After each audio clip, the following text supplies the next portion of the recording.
Para se juntar ao Sr. Ministro Francisco Rezec, para compor a mesa de encerramento, eu vou chamar, para se juntarem ao Sr. Ministro, o Vice-Presidente do FIB, José Roberto Afonso. Uma salva de palmas. A professora do IDP, Cristiane Coelho. O Presidente do FIB, Vitalino Canas.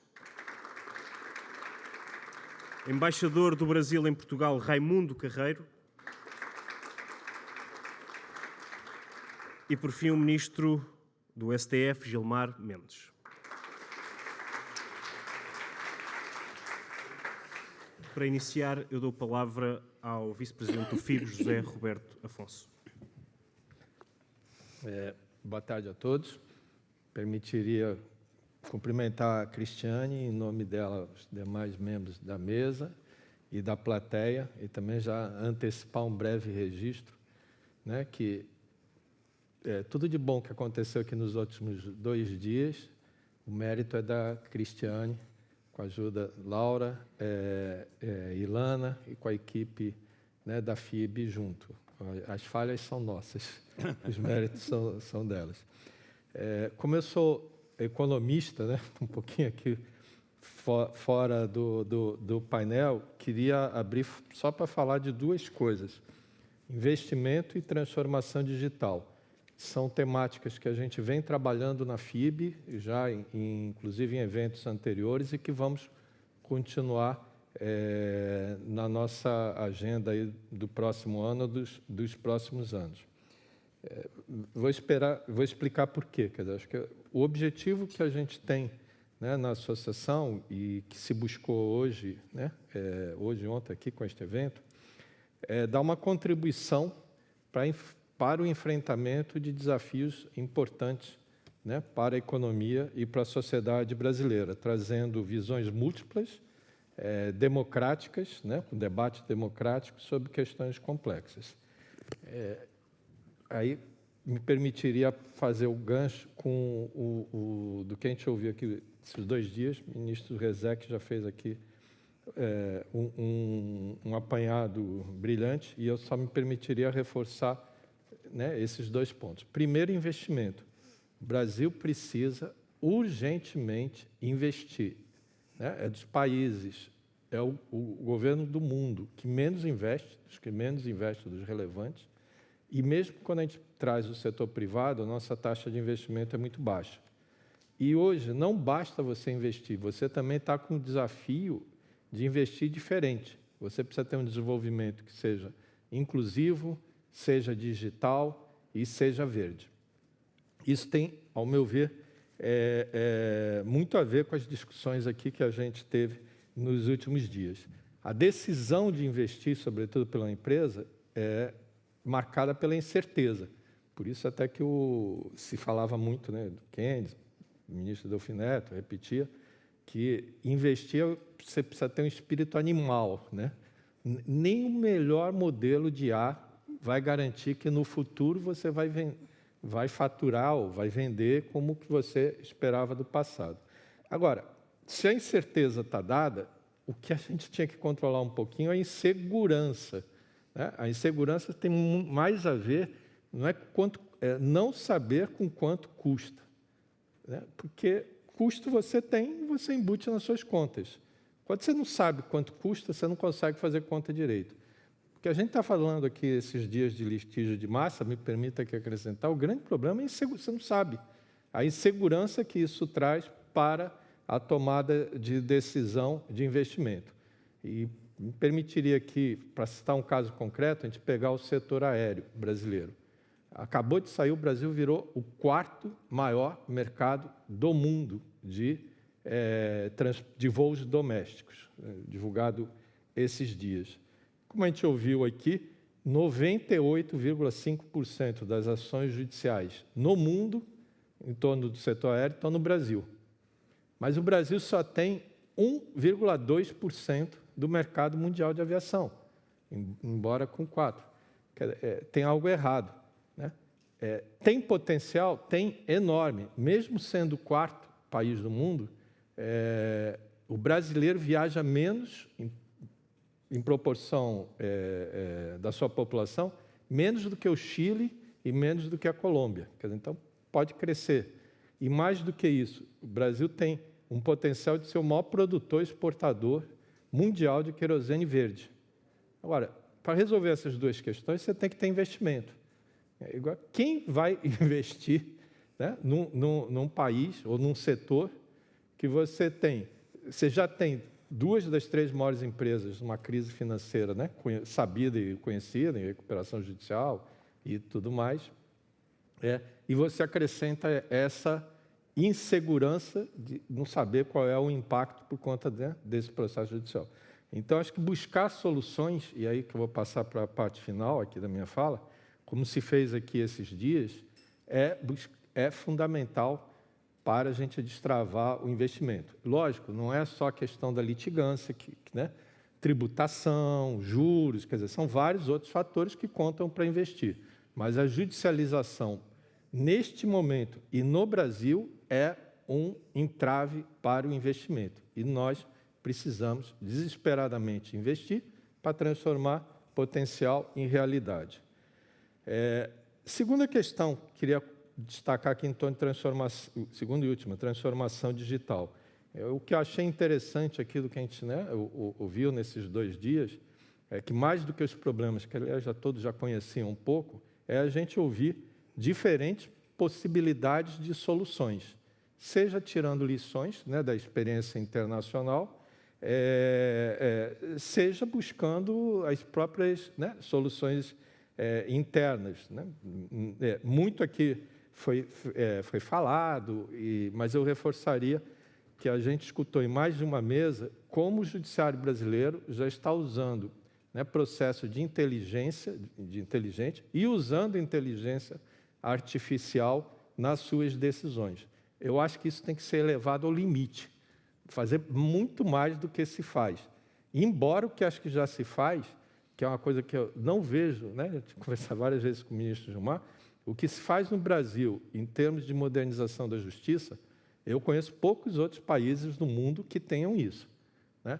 Quantos países têm, né, a sua Suprema Corte sendo transmitida na televisão, na internet? Que você consegue acessar qualquer processo judicial no Brasil pelo Google, não precisa nem entrar no tribunal, porque você digita ali no Google e você já chega lá. Anos atrás, né, a gente eu ouvia uma coisa que a gente ficou muito preocupado, que era assim, não, escritórios particulares estão usando o que na época nem se chamava inteligência artificial, estão usando de recursos para adivinhar ou dizer como é que um ministro do Supremo vai se posicionar sobre uma determinada ação, e com precisão, né? Hoje o que a gente vê, e eu acho muito bom, este mesmo recurso está sendo usado pela Justiça, né, para saber como que os contribuintes estão se posicionando, né? Principalmente aqui, confesso que fiquei muito impactado com a exposição, né, da conselheira Daniela sobre as ações que estão em curso no Brasil. O ministro Ives já tinha comentado que a Justiça do Trabalho, por mais morosa que seja, está julgando 1 milhão de ações por ano, graças a usar recursos de inteligência artificial e outros, né, como foi aqui relatado, aliás, das 27 milhões, né, de ações que foram retiradas. Quer dizer, este lado moderno, e aqui eu passo para concluir, que eu reforçaria muito aqui. Acho que o Brasil já faz muito, precisa escalar, precisa pegar essas experiências, que às vezes são bem-sucedidas num tribunal, assim como num governo, e nacionalizar, e isso vai nos ajudar a enfrentar mais essas questões. A justiça brasileira hoje, acho que isso não tem dúvida nenhuma, está tecnologicamente mais avançada do que os demais poderes. O legislativo está ali junto. Quem está atrasado é o executivo em relação à justiça. E mesmo quando a gente olha também estados e municípios, a situação, na minha opinião, não é muito diferente. Então, eu queria encerrar aqui dizendo que acho que, para transformar, insisto muito, para transformar promessas em fatos, atos, né, em realidade concreta, nós precisamos investir diferente e apostar nas nossas próprias soluções. Aliás, já ia esquecendo aqui por último, né? Não tem eleição digital no mundo mais rápida, mais precisa do que a brasileira. E made in Brasil, né? Ninguém precisou contratar nenhuma Big Tech para desenvolver, né, o sistema de inteligência artificial. E o custo de você evitar, né, eu diria que acho que assim, só o número de dias que as empresas privadas não precisam mais pagar de quem trabalhava na escrituração, né, na apuração dos votos, paga o investimento que foi feito, né, no processo eleitoral. O ministro Gilmar comandou muito isso, né, no TSE, né, junto com os outros ministros. Então, esses casos bem-sucedidos, né, e eu acho que nós temos casos, né, como esse, apontam um caminho para a gente transformar, né, potencial em realidade, e eu acho que essa mensagem que eu queria deixar daqui, seja em geral, seja em particular do FIB, que a gente quer ajudar a apontar caminhos, a apontar soluções, e eu acho que foi o que a gente ouviu aqui nesses dias. Muito obrigado. Muito obrigado. Passo agora a palavra à professora do IDP, Cristiano Coelho. Obrigada. Primeiramente, eu queria agradecer as palavras do professor José Roberto, muito lenientes com a minha pessoa aqui. Organizar esse evento foi um desafio que o professor José Roberto me colocou. Eu sempre fui uma tributarista, né? Sempre estudei direito tributário, como disse o professor Paulo Mendes, mas quando o professor José Roberto, agora na minha função ali na diretora jurídica da CNF, me colocou os problemas que eu via a respeito do litígio de massa, e estando no IDP, sempre muito preocupada com todas as questões. O IDP hoje é um polo em que a gente ouve todas as preocupações jurídicas, né? Você passa pelos corredores do IDP e sempre há um evento mais interessante do que o outro sobre questões muito atuais do direito, e o litígio de massa acaba tendo um vínculo muito grande com os problemas que eu lido no sistema financeiro. Quando o professor José Roberto me falou sobre o tema, eu falei, talvez eu consiga ajudar um pouco, né? Conheci o professor Vitalino nessa caminhada, que toca tão brilhantemente o FIB, e faz esse papel tão importante de trazer a questão dos litígios, as questões dos direitos que eu ouço lá nos corredores do IDP, para uma interlocução aqui com a Europa.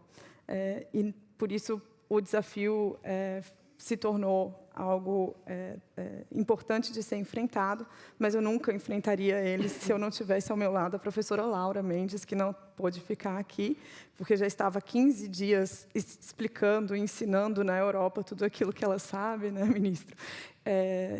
E teve que voltar para o Brasil, e eu hoje tenho essa missão de representá-la um pouquinho. Essa talvez seja a minha missão mais difícil. E agradeço a Ilana também, que fez um grande apoio aqui, logístico. Ela ficava no meio do caminho do logístico e do acadêmico, me auxiliando. Agradeço o apoio também do Eduardo, que sempre esteve nessa caminhada. Eu queria pontuar aqui muito rapidamente, e puxando um pouco de sardinha para a minha pesquisa, a questão das soluções consensuais.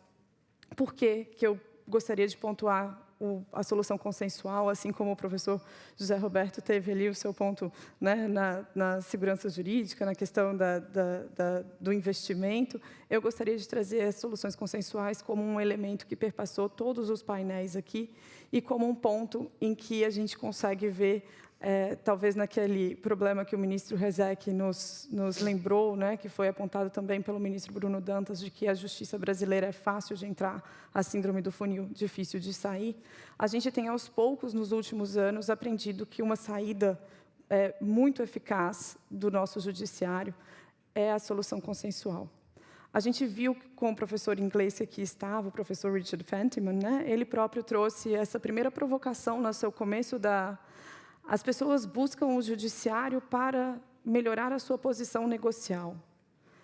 Isso talvez seja um pouco assustador, né? Porque ela deveria buscar o judiciário para defender um direito, né? Mas a gente tem se acostumado com essa ideia e talvez essa seja um pouco a saída que a gente precisa construir nos nossos mecanismos judiciais e que talvez não era algo que estava tão candente no nosso arcabouço jurídico anterior. Mas a gente tem, pouco a pouco, alargado essa possibilidade de solução consensual. Nas ADIs, a gente já tem esse mecanismo, não era algo pensado anteriormente.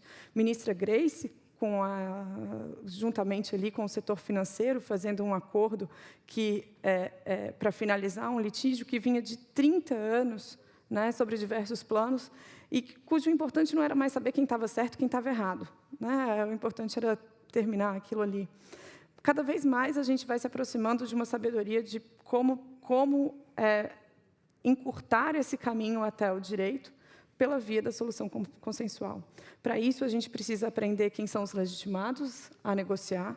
Eu acho que, por isso, o último painel aqui, né, com o ministro Gonê, com o ministro Campbell, e o aprendizado do que a gente teve aqui com o ministro Noronha e o ministro Cueva, que também não pôde nos acompanhar nesse último dia, mas todos trazendo informações muito relevantes sobre o dia a dia do processo, sobre como também precisamos fazer negociações no direito tributário, sobre como precisamos encarar o financiamento de litígio e as posições consensuais que a gente tem ali de dificuldade.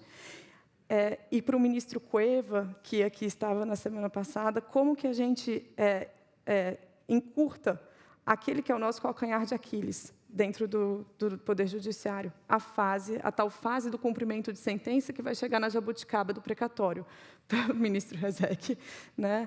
O cumprimento de sentença que perpassa essa fase difícil de entendimento de quanto que é o dano.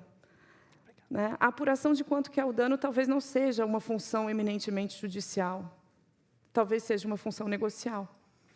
E talvez aprendendo a fazer as negociações, entendendo, aí sim um pedaço muito importante do judiciário, quem está de cada lado. Quanto é necessário o Ministério Público, né, doutor Paulo Gronet? Quanto de Ministério Público para fazer com que esse equilíbrio de partes exista, para que a gente possa chegar numa solução bastante equilibrada? Quanto do judiciário é necessário para que observe se as partes estão chegando numa boa apuração do dano?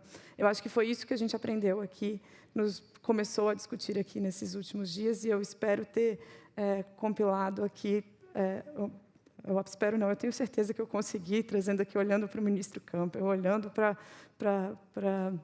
o ministro Noronha, né, Paulo Gonê Branco, essa mesa que aqui está, eu tenho certeza que a gente conseguiu chegar numa boa discussão, e eu agradeço a todos que vieram devolvendo a palavra, portanto, ao nosso... Muito obrigado. Muito obrigado, professor Cristiano Coelho. Passamos agora a palavra ao presidente do FIB, Vitalino Canas. Muito obrigado. Queria começar por agradecer a presença de todos, dizer quão honrado estou por estar mais uma vez ao lado do ministro Gilmar Mendes num evento promovido pelo FIB. Por vezes estamos lado a lado também noutros eventos, mas é uma especial honra tê-lo connosco no evento do FIB. Cumprimento o José Roberto Afonso, o meu colega de direção, a professora Cristiano Coelho. Foi um gosto também conhecê-la neste trajeto para este evento.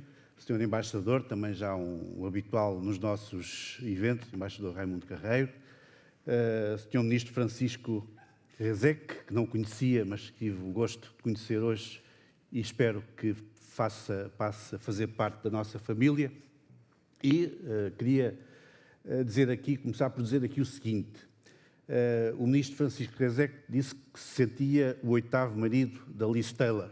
Eu sinto-me o 9º. Isto é, não tenho nada de novo para dizer e também não consigo reproduzir ou fazer uma síntese capaz de tudo aquilo que foi dito até aqui. Portanto, iria talvez deixar aqui 2 ou 3 notas, começando por aquilo que me parece poder ser uma espécie de slogan que pode sair deste seminário, deste fórum, que é o seguinte: no Brasil, no sistema de justiça do Brasil, é fácil entrar e é difícil sair. Olhando para Portugal, talvez não seja exatamente igual. Eu diria que Portugal não é tão fácil entrar, porque as nossas custas judiciais são bastante mais elevadas do que no Brasil, e não é tão fácil sair, porque existem incentivos para sair, justamente também por causa das custas judiciais e por outras razões. Mas há uma coisa em que também somos irmãos, ou seja, temos um sistema de justiça, ambos os países, temos um sistema de justiça que não é célere o suficiente e não é eficaz o suficiente. Aqui em Portugal nós costumamos dizer que existe uma distinção entre a justiça para os ricos e a justiça para os pobres. E há depois o desenvolvimento desse tópico, os ricos têm sempre mais dinheiro para poder ter bons advogados, bons parceiros, para poder prosseguir e ter mais tempo dentro do processo, pagar as custas, enquanto os pobres têm dificuldade. Mas ainda pior do que essa distinção entre justiça de ricos e justiça de pobres é haver uma ausência de justiça para todos. E aquilo que nós verificamos no Brasil é que, porventura, em certas circunstâncias, isso pode suceder. No caso português, também.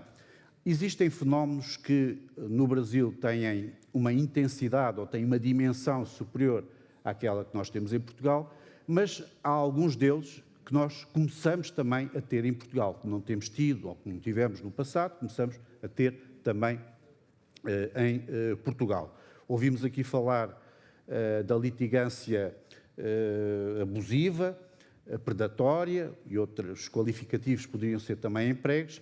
Em Portugal não temos ainda bem isso, mas começa a falar-se, a propósito de alguns casos mediáticos ou mediatizados, começa a falar-se do abuso do sistema de justiça. Portanto, é possível que um dia também se comece a discutir com maior intensidade esse tópico em Portugal. Por outro lado, também como foi aqui assinalado, existem hoje em dia sinais de litigância em massa por deficiência do funcionamento do aparelho administrativo ou de certos setores do aparelho administrativo, designadamente há um ano atrás, há 2 anos atrás, do Serviço de Estrangeiros e Fronteiras, que entretanto foi extinto e foi substituído agora por uma agência, a AIMA, que não consegue resolver com suficiente celeridade e cumprindo os prazos todos os casos que têm de ser decididos no âmbito dessa agência administrativa, e depois estes casos transitam para o aparelho de justiça, que hoje em dia também já começa a ter dificuldade em responder a todas as pretensões que lhe chegam. Soluções para isto. Obviamente, penso que não estava sobre os nossos ombros encontrar soluções para isso. Eu diria que aqui resultou um racional. Existem alguns aspectos que têm de ser tratados. Aspectos relacionados com a judicialização, aspectos relacionados com a criação de boas condições para as ações coletivas, as questões do financiamento, tratá-las de forma equilibrada, questões relacionadas com a legitimação adequada, mecanismos de dissuasão das ações predatórias e de outras ações abusivas, mas isto creio que tem de ser feito com equilíbrio. Houve intervenções aqui que salientaram bem esse aspecto.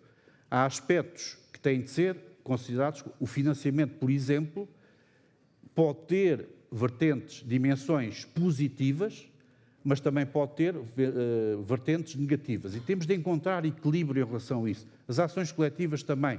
Neste último painel, o professor Miguel Teixeira de Sousa chamou-nos a atenção para a necessidade de encontrarmos um equilíbrio dentro do sistema português que ainda não foi atingido. Portanto, sim, existem problemas, sim, pode haver soluções, mas essas soluções devem ser soluções equilibradas e não passarmos, como se diz em Portugal, do 8 para o 80 ou do 80 para o 8. Temos de encontrar equilíbrio. Não me irei alongar e passo à parte importante da minha intervenção, que são os agradecimentos. E queria começar por agradecer ao Ministro Gilmar Mendes por ter sido mais uma vez a inspiração que nos guiou até aqui, para este fórum, à Cristiano Coelho, que teve aqui um papel importantíssimo na operação e na definição do modelo e depois na sua execução. Não está aqui a professora Laura Schertel, mas obviamente tem também aqui a sua cota-parte de partilha no êxito que este fórum foi. Queria também agradecer a todas as autoridades que estiveram e estão presentes, que prestigiaram muito este nosso encontro, as parcerias que nos permitiram realizar este fórum de forma da qualidade que puderam observar aqui, com boas instalações, com bom equipamento e com boa capacidade de criarmos este evento, não apenas para aqueles que estão nesta sala, mas para muitos mais que nos estiveram a ver e que nos vão ver no futuro. Saliento também aqui a parceria já antiga, desde o início do FIB, com o IDP e com a FGV, Fundação Getúlio Vargas. Os meus colegas de direção, o Eduardo Jorge, que está ali sentado à frente, sempre muito discreto, mas muito importante na nossa infraestrutura, o José Roberto, obviamente, também, e depois, finalmente, a Dilne, chefe de todos os membros da nossa equipa do FIB, que também discretamente, também eficazmente conseguiram trazer-nos aqui a este encerramento deste evento com todo o sucesso. Agradeço a todos, muito obrigado. Muito obrigado, Presidente Vitalino. Passo agora a palavra ao Ministro aposentado do STF, o excelentíssimo Ministro Francisco Rezec. Eu sei que agora vai ser o 10º marido da Liz Taylor. Não, eu creio que já falei o suficiente e apenas, enfim, dou um abraço afetuoso de adeus, de até breve a todos os que aqui estão nesse final de trabalho. Muito obrigado.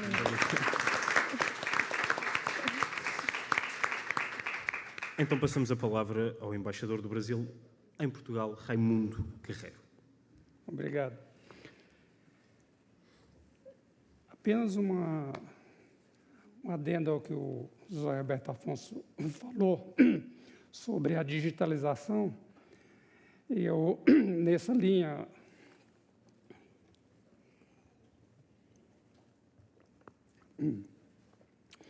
eu quero também chamar a atenção para o gênio do brasileiro, e que hoje ele se expande lá no Brasil, aqui em Portugal e na Europa e pelo mundo, que são os empreendedores.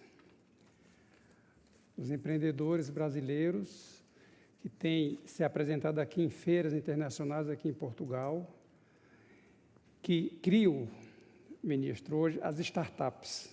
Hoje é uma realidade extraordinária as startups que brasileiros têm trazido aqui em Portugal, que vai ao encontro exatamente da finalidade da criação do FIB, que é a integração Brasil, Europa e especialmente Portugal. Esse é um dos princípios fundamentais do fórum. Então, essas startups que hoje se apresentam aqui, só para o senhor ter uma ideia, o nível que já chegou da inovação e do empreendedor brasileiro. Hoje nós temos startups que é capaz de identificar se uma madeira extraída lá na Amazônia, ela tem origem legal ou ilegal.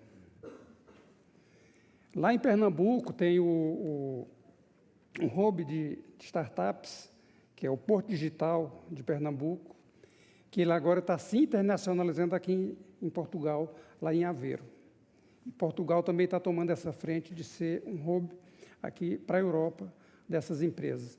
Então, se no próximo debate da FIB, se tiver a oportunidade de incluir esses empreendedores brasileiros numa discussão, para você ver o efeito disso na economia brasileira e na tecnologia, isso é muito importante. Mas o que eu estou aqui, e agradeço muito o convite para participar dessa mesa de encerramento, é para dizer para a direção da FIB, aqui, sentado nessa mesa, de que o embaixador reconhece, ministro Gilmar e professor Vitalino Canas, que o FIB faz a integração Brasil-Portugal e fortalece ainda mais as relações bilaterais desses dois países. Quero agradecer a todas as autoridades brasileiras, portuguesas, as personalidades nacionais e internacionais, especialistas, que vieram aqui nesses 2 dias debater importantes temas, os cases que foram relatados aqui, de suma importância para todos nós, aprendemos muito e que eu desejo muito, muito mesmo, um futuro cada vez mais promissor para a FIB. E muito obrigado a todos. Muito obrigado. Resta-nos então ouvir o Ministro do STF, Gilmar Mendes. Boa tarde a todas e a todos. Cumprimentar o professor e ministro Francisco Rezec, senhor embaixador, cumprimentar Zé Roberto, a Cristiane, presidente do FIB, Vitalino Canas, cumprimentar também o Eduardo, que exerce um papel importante nesse contexto do FIB. Cumprimentar a todas as senhoras e os senhores que palestraram e estiveram aqui durante esses 2 dias e dizer da satisfação que nós encerramos mais um evento importante do FIB. Quando nós começamos a pensar nessa ideia do Fórum de Integração Brasil-Europa, nós pensamos de maneira compensatória ou até supletiva diante de uma trava no diálogo oficial entre Brasil e Portugal, um certo preconceito recíproco que se inaugurava, talvez de uma maneira inédita, naquele momento. E pensamos também que o FIB poderia atuar para além das parcerias oficiais, trazendo diálogos, críticas, debates, como esse que ocorreu aqui hoje e ontem. Fizemos um balanço de questões extremamente complexas que, de alguma forma, são típicas dos modelos que desenvolvemos e tem, como se viu, virtudes, mas também tem distorções e tem defeitos. De uns tempos para cá, vimos falando com muita intensidade nessa ideia de desjudicialização e de busca de consenso. Em algumas áreas há estudos específicos sobre toda essa temática. A judicialização da saúde é um tema bastante visitado e há já inúmeros estudos e estatísticas mostrando que, muitas vezes, seguindo o Evangelho, querendo fazer o bem, acaba se fazendo o mal. O professor e ministro Rezec expôs isso com maestria, mostrando as distorções que podem ocorrer em termos orçamentários, na saúde suplementar, as distorções que acabam ocorrendo e que é preciso regular isto. Felizmente, nós, pelo menos, tomamos consciência desta questão e estamos tentando encaminhar soluções. Muitas delas vão para além muito além da competência do judiciário, para tocar um tema caro ao Zé Roberto.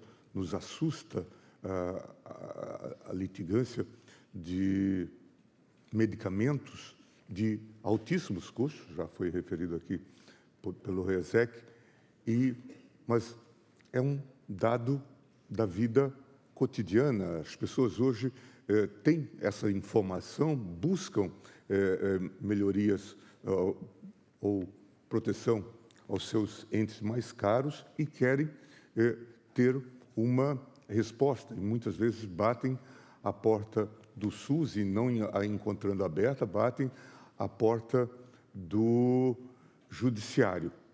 E cada vez mais nós vemos medicamentos de altíssimos custos que são judicializados porque o fornecimento não foi assegurado. Eu conversava com a doutora Ludmila Rajá e perguntava o que fazer em casos que tais. E há muitas técnicas, por exemplo, de trazer os laboratórios para a mesa, para um compartilhamento de risco e diálogo em torno dessa temática. Instauramos, eu citei até na minha fala inicial, recentemente, uma questão ligada a um medicamento específico, o Elevides, a propósito de uma doença muito peculiar, que acomete crianças e cuja aplicação se dá na idade de 2 a 4 anos, portanto, um tempo limítrofe, e é preciso fazer algo. Esse medicamento se aplica em dose única e custa 3 milhões de dólares. Portanto, é algo extremamente desafiador. E essas questões estão postas, medicamentos não incorporados. E a doutora Ludmila, então, respondia, nós precisamos melhorar o nosso parque industrial de produção e ampliar as nossas parcerias das nossas universidades com os laboratórios e universidades estrangeiras. E citava exemplo bem-sucedido da Índia, que vem fazendo tomando este tipo de iniciativa. Ato contínuo, depois de ter julgado o caso chamado repercussão geral 1, 2, 3, 4, estabeleci uma conversa com o ministro Alckmin, o ministro, presidente, vice-presidente Alckmin, que, para aqueles que não se lembram, é ministro de Indústria e Comércio, e nós começamos a conversar sobre isso, e ele mostrou um plano dessa neoindustrialização brasileira, de industrialização nesta seara. E no dia 9, é algo até inusitado, nós vamos estar fazendo no Supremo Tribunal Federal um seminário sobre essa questão, porque, de fato, é um tema muito presente nas nossas vidas. E é preciso que nós encaminhemos e, pelo menos, possamos estimular esse debate, porque a toda hora chegam-nos demandas que transcendem a esses medicamentos que estão incorporados na lista do SUS. Esse é um dos desafios. Aqui se falou muito também deste acordo de Mariana. Não é raro a gente fazer outros acordos no âmbito mesmo da jurisdição constitucional. Um caso que pode ficar esquecido, mas todos vão de se lembrar, aqueles que viveram os últimos anos aí de 2022, 2021, 2022, nós tivemos a alteração, por exemplo, do preço dos combustíveis, que subiam de forma descontrolada. E qual foi a solução do governo e do Congresso naquele momento? Foi reduzir o ICMS, reduzir o tributo. E baixou num ato, rapidamente, uma lei complementar que reduzia a tributação estadual sobre o tema. Por acaso, o relator desse processo, porque veio uma DIN em seguida, é aquele que vos fala. E essa matéria chegou, então, ao Supremo, ainda no governo Bolsonaro. O público certamente apoiava isto. Os estados, numa grita enorme, porque isso tem um reflexo, como o senhor sabe, é o principal tributo estadual, que é redistribuído para os municípios, portanto, isso tem 25% é redistribuído para os municípios, portanto, isso tinha uma consequência enorme para as finanças estaduais, e logo em seguida já se divisava que estados teriam, alguns estados que dependiam dessa tributação direta, teriam dificuldades de pagar folha de pagamento. Essa questão, portanto, no contexto eleitoral, essa questão chegou, nós pedimos informações e, desde já, abrimos uma mesa de negociação com o governo anterior. Alguém pode perguntar, por que não deu uma liminar? Talvez a gente tivesse, com isso, dado uma liminar, que obviamente deixaria todos os consumidores de gasolina e combustível altamente insatisfeitos e talvez nós antecipássemos o 8 de janeiro. Né?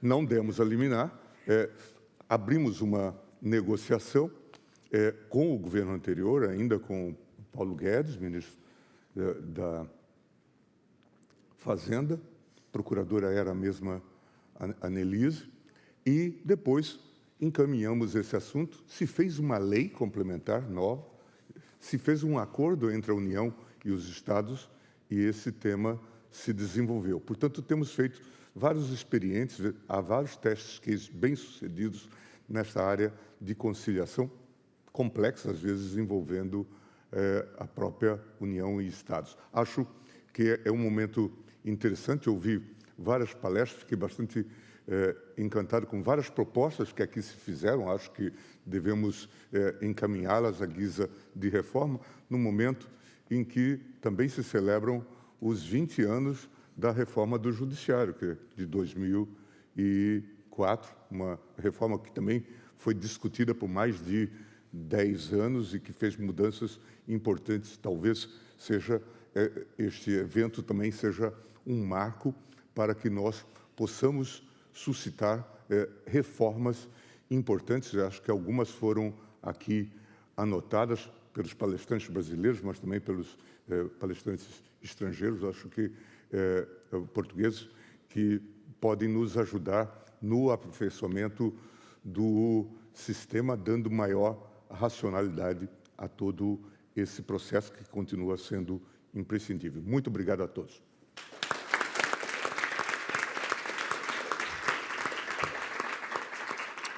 Muito obrigado.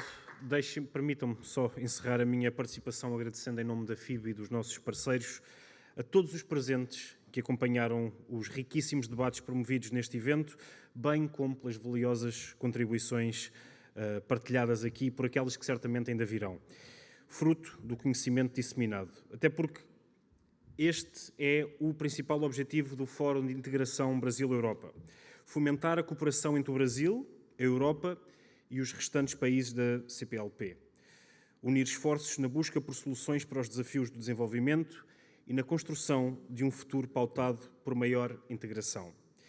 Reforço ainda que este evento estará disponível no canal de YouTube do FIB e a nossa equipa de imprensa estará disponível para qualquer tipo de solicitações. Obrigado a todos e a todas e um resto de uma boa noite.